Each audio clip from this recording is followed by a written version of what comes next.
دا وخت چې کوم د قومي وطن پارټۍ مرکزي چیرمین دی افتاب احمد خان شیرپا هغوی راتګ کړی دی دعا دپاره هغوی موجود دي او ورسره چې کوم صوبایي چیرمین دی جناب سکندر حیات خان هغوی هم راغلي دي دعا ته یې راتګ کړی دی او هغوی ته به موږ د هغوی تاثرات وګورو چې هغوی مردان ته راتګ وکړو او هغوی مخکې پروګرامات اکټیویټي هم مردان کې کړي چې دعا ته راتګ وکړو هغوی نه به دې حوالې سره دغه کوو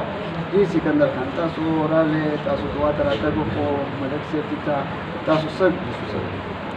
بسم الله الرحمن الرحیم موږ خو ملک صاحب مجیب خان زموږ د ضلعې چیرمین هم دی او د هغوی والده وفات شوي د هغې تعزیت لپاره مشره ملاڅو مخکې هم راغلی وم مجیب خان زموږ ډېر ښه ملګری دی او ډېر هلې ځلې کوي او د هغوی محنت په نتیجه کې پارټي دلته کې ښه مضبوط شوې ده عزیز خان چې دی هغوی خپل ځای باندې یو خپل کردار ادا کوي او د هغې کې ښه پوره پورته به کوي لګیا دي زموږ را تمه ده چې اوس ورو دا کوم حالات جوړېږي لګیا دي او کوم طریقې سره چې خلک رابطې کوي لګیا دي نو مردان کې به پارټي مضبوطېږي به او انشاءالله دا موجوده حکومت خلک تنګ شوي دي د هغوی د پالیسیو نه خلک تنګ شوي دي د ګرانۍ نه خلک تنګ شوي دي نو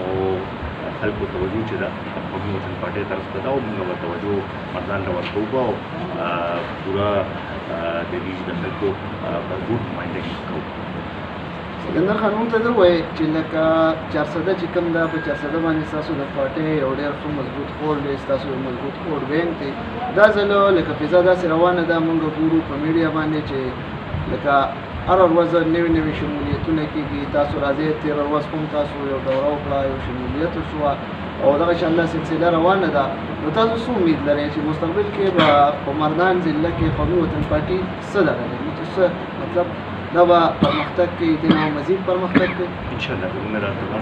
او موږ دا وینو دلته کې کافي خلکو سره رابطې روانې دي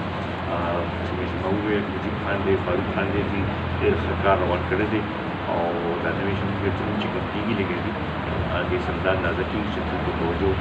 موږ ته دا او دې وخت کې وګورئ نو نورو ټولو په موقع مې روشوي دي موږ دا ګڼو چې د مردان خلک هم دې ته دغه تیار ناست دي چې قومي وطن پارټي دی دلته کې رامخکې شي او هغوی له هم یو موقع ورکړي او انشاءالله موږ به مردان خلک نمایندګي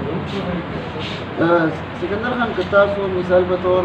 راغلی اقتدار کې راغلی الله دې کې قومي وطن پارټۍ ته اقتدار میلاو شو نو د مردان خلکو دپاره به تاسو څه کوئ تاسو څه خوځونه دي څه کړنې دي خلکو لپاره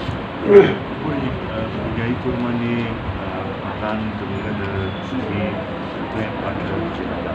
او په دغې حوالې سره د دې یو ښکلی مثال دی یا دلته کې خصوصا دا غواړو چې د تعلیم چې طالب بهتر کړی شي سره طالب بهتر کړی شي او سره چې مردان یو زرعي ضلع ده چې زراعت باندې موږ توجه ورکړو او د دې دا زراعت چې دی دا موږ ډیولپ کړو دې سره ډېر ښه دلته کې دغه جوړېدی شي بیا ورسره دلته کې کوم چې انډسټري کوم لګېدلې ده چې دې له توجه ورکړل شي چې نور هم دا ډیولپ شي نو